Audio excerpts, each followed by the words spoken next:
Hello and welcome to the World News Review on Independent Television Abuja. I am Q Obi.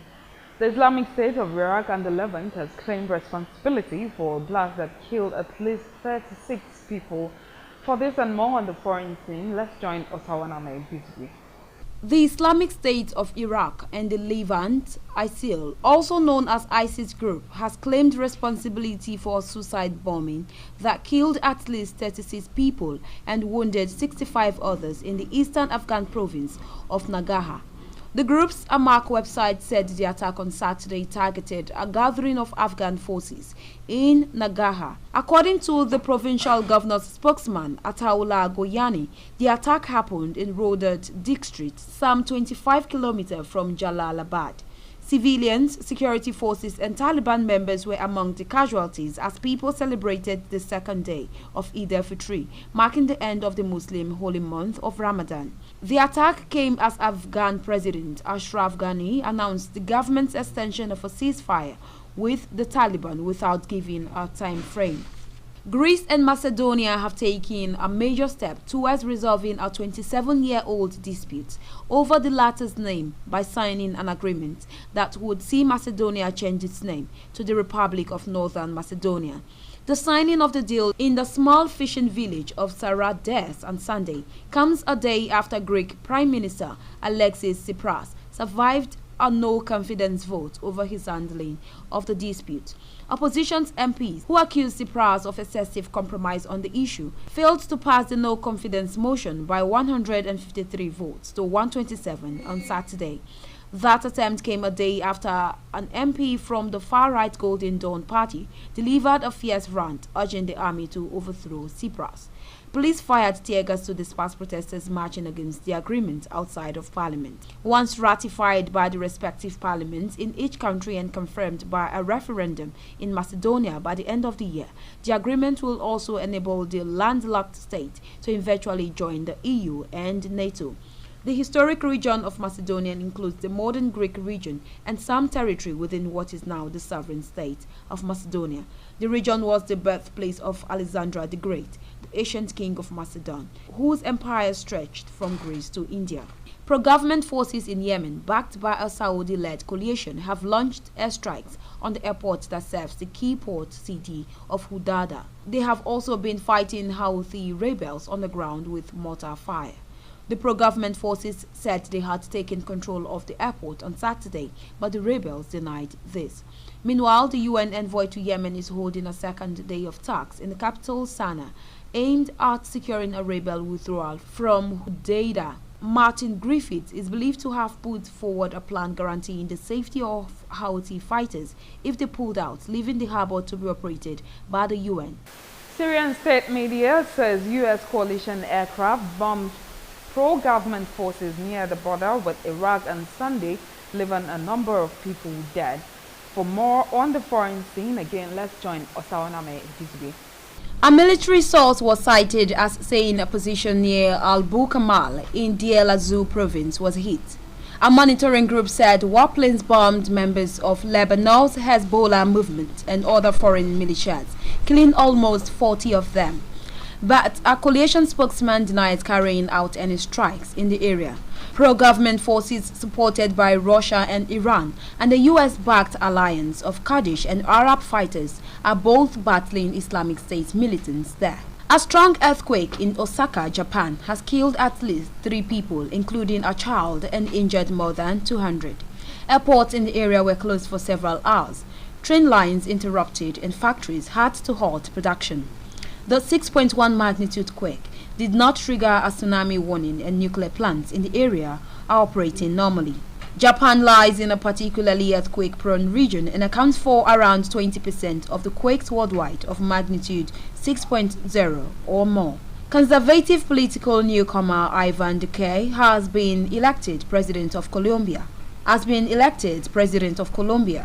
At a victory rally in the capital, Bogota, he pledged to unite the country following a divisive campaign. But he said he wants to see changes to the historic but controversial peace deal agreed with FARC rebels in 2016.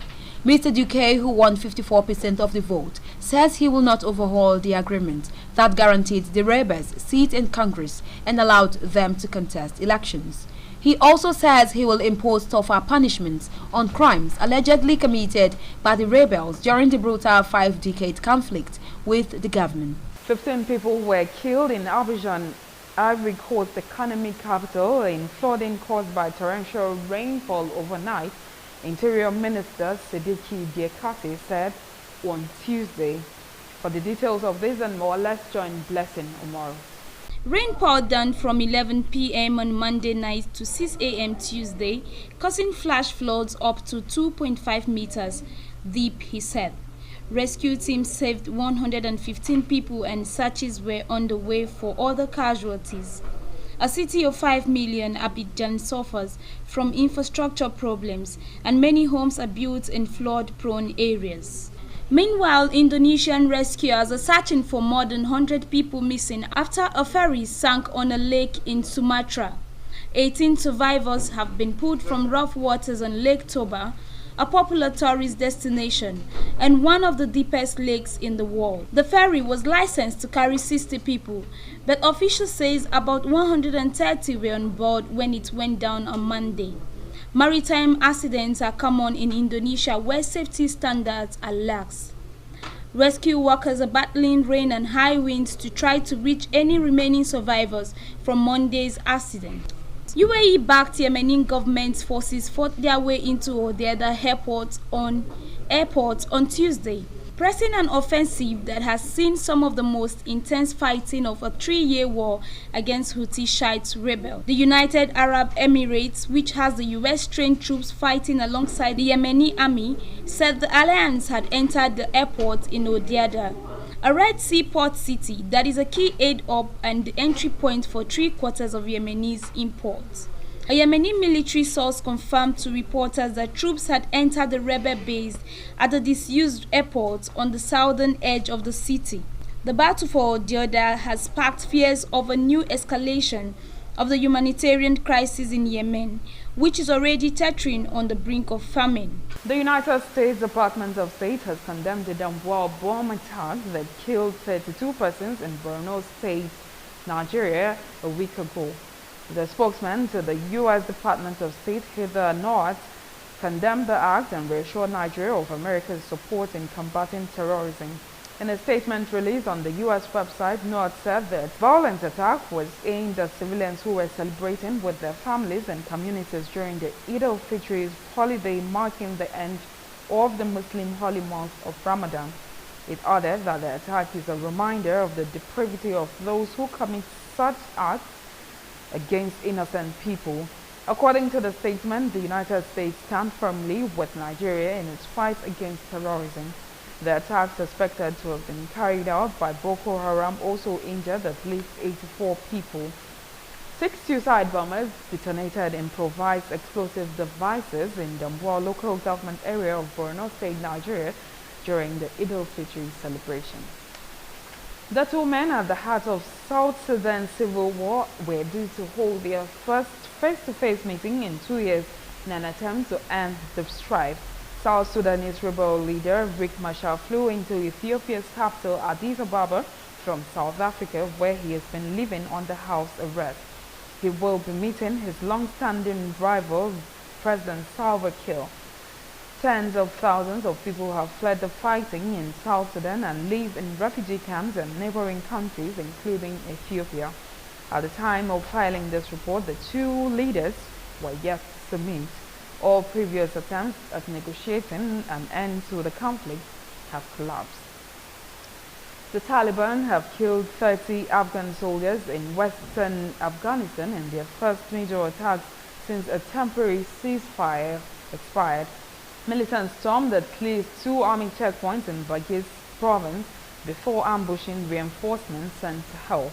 Officials say the Taliban also suffered casualties. The militants ended a 3-day truce on Sunday as the Muslim festival of Eid al-Fitr ended. The government said it will continue to observe a unilateral ceasefire. Israeli warplanes struck Hamas positions in Gaza after Palestinian militants fired dozens of rockets and mortars at southern communities earlier on Wednesday. The Palestinian fire came hours after Israeli military said it struck Hamas infrastructure in response to arson balloons launched from Gaza into Israel. Israel has been battling large fires caused by kites and balloons rigged with incendiary devices or burning rags launched by Palestinians in Gaza that have destroyed forests, burned crops, and killed wildlife and livestock. A spokesman for Hamas, Fawaz Bahoum, praised the rocket attacks, calling them a legitimate right that bombing is met with bombing, but he did not take responsibility for them. More than 190 people are now thought to be missing after Monday's ferry disaster on Lake Toba on Indonesian island of Sumatra. The number revised up from 130 is 3 times the size or number of passengers the ferry was licensed to carry. Lake Toba, the world's largest volcanic lake, was busy with tourists celebrating the annual Eid holiday when the ferry sank in poor weather. And we'll take a quick break now. When we return, the World News Review continues. Please stay with us. Independent television is live 24 hours on Go TV, channel 107, Star Times, channel 130. And now you can watch from any part of the world on Roku TV, Smart TV, Amazon Fire TV, and Android TV for your favorite programs, news, current affairs, and lots more. You don't want to miss our objective and balanced reportage, entertainment, and sports. Now follow us via our social media channels on Twitter at ITV Radio NG. Subscribe to our YouTube channel, youtube.com/ITV Radio NG. Like our Facebook page, facebook.com/ITV Radio NG. Visit our website for more news stories and lots more. ITVRadioNigeria.com. Watch ITV via live streaming on the internet. ITVRadioNigeria.com/live and click on the TV stream option. Also remember to visit your mobile app store and download the ITV app so you can watch on the go. Independent television, certainly the best. You're welcome back, and if you're just joining us, this is the World News Review on Independent Television Abuja. To other reports, at least 3 people were killed and many injured as government forces in Nicaragua launched an operation to regain control of the city of Masaya. Residents say security forces and militia used disproportionate force to clear barricades on Tuesday. The operation was launched a day after the collapse of talks between President Daniel Ortega's government and the opposition. More than 180 people have died in 2 months of anti-government protests. Residents in Masaya say militias loyal to Mr. Ortega were responsible for most of the violence. A man was arrested Wednesday after a suspected battery explosion at the London subway station left 5 people injured. The explosion, believed to be caused by a faulty drill battery, was reported at the Southgate tube station Tuesday evening, causing flames to shoot up 16 feet high. Police say in a statement a 23-year-old from Anvil was arrested on suspicion of doing an act likely to cause an explosion to injure or damage properties and endangering safety on the railway. The suspect was released pending further inquiry. No further information about the man was released. 5 people suffered minor injuries. 3 people were treated at the scene and 2 others were taken to the hospital. And police say at least 10 subsistence miners have been killed after a mine dump collapsed in Kitwe, Zambia's second biggest city and copper belt mining hub. Let's join Gabriel Kuma for this and other stories on the foreign scene. The Zambian watchdog news site reports that more than 20 young miners are feared dead. Other miners have assaulted people taking photos of the scene. South Korea's president on Wednesday urged Pyongyang to show a plan for concrete steps towards denuclearization, raising the pressure on North Korea leader Kim Jong-il during his visit to Beijing to discuss the outcome of his summit with President Donald Trump. Kim is in Beijing on his 3rd visit to China this year, underscoring the major improvement in relations between the communists that was planned in August, in what was seen as a major victory for North Korea and its chief allies, China and Russia. The United States has withdrawn from the United Nations top human rights body, accusing of chronic bias against Israel, in a move that was criticized by human rights groups and described as regrettable by foreign leaders. The decision to pull out of the UN Human Rights Council was announced on Tuesday by the U.S. ambassador to the UN, Nikki Haley. Minutes later, the UN High Commissioner for Human Rights, Zeid Ra'ad Al Hussein, called the announcement by the U.S. President Donald Trump's administration disappointing, if not really surprising. He added that the state of human rights in today's world, the U.S. should be stepping up, not stepping back. The European Union said the move risks undermining the role of the U.S. as a champion and supporter of democracy on the world stage, while British Foreign Secretary Boris Johnson called it regrettable. The United States political battle over migrant children separated from parents have shifted to Congress after Donald Trump signed an order to halt the policy. Oluwatoyin Yusuf has this and more on the foreign scene. The House of Representatives will vote on broader immigration bills that would fund President Donald Trump's proposed border wall and reduce legal migration. But Democrats oppose the measures and it is uncertain they will pass.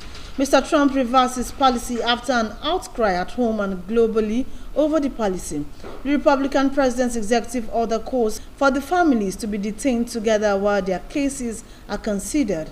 But the fate of families already separated by the policy is not clear.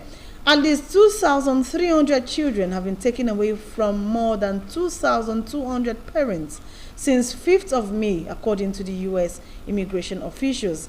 Meanwhile, Italy says it will not sign up to an EU plan for tackling illegal migration to Europe if it does not make help for Italy's a priority. The leaders of 10 member states plan to meet in Brussels on Sunday in a push to tighten border checks and stem the flow of non-EU migrants inside the bloc. Italy is now the main arrival point for boatloads of migrants, mostly Africans fleeing chaos and violence in Libya. Italy's right-wing Interior Minister Matteo Salvini said the nation needs help now. He tweeted that if Italy is going to Brussels to receive the homework already prepared by the French and Germans, the Prime Minister would do better to save the cost of the trip. Sunday saw come amid serious divisions in the EU over migration and asylum, overshadowing an EU summit to be held on 28th to 29th of June. Indonesian police have detained the captain of a ferry that sank in Lake Toba in Sumatra, leaving 3 people dead and at least 119 people missing. The vessel went down Monday in what is feared to be one of Indonesia's most deadly maritime disasters.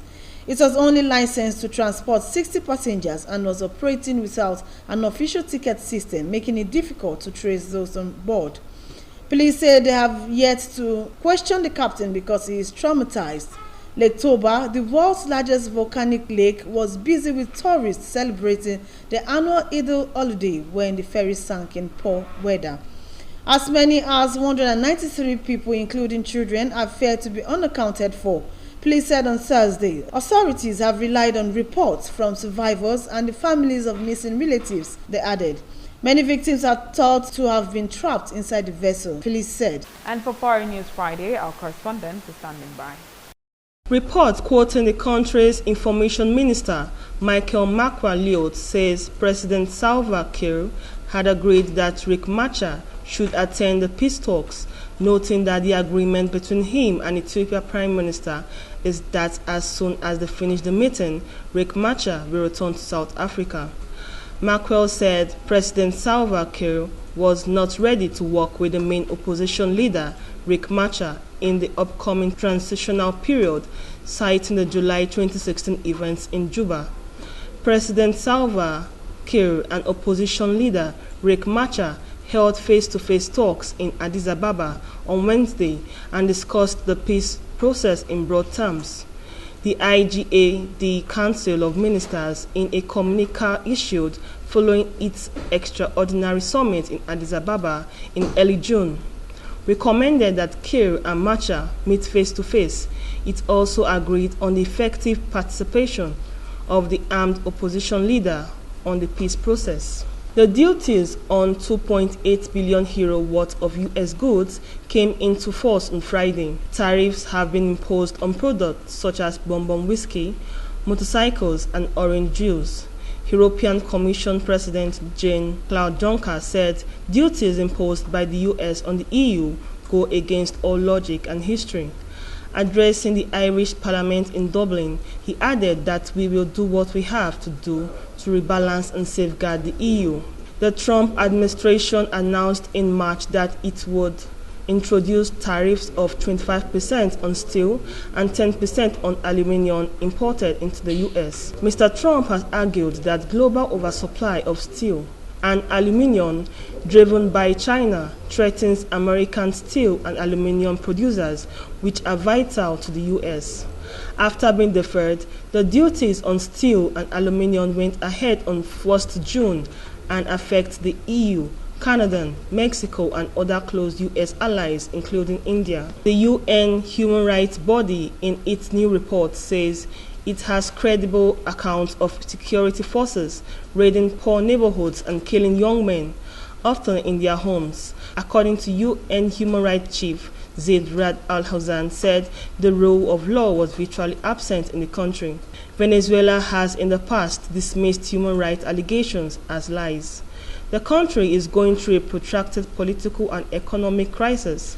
Scores of protesters were killed in clashes during anti-government protests last year, and the country is also experiencing hyperinflation and food shortages. President Nicolas Maduro was re-elected in May after the opposition boycotted the votes. The UN says the alleged extrajudicial killings were carried out by officers involved with the operations for the liberation of the people, ostensibly a crime reduction initiative. Mr. Hussein has called for an international investigation and has suggested the International Criminal Court could also become involved.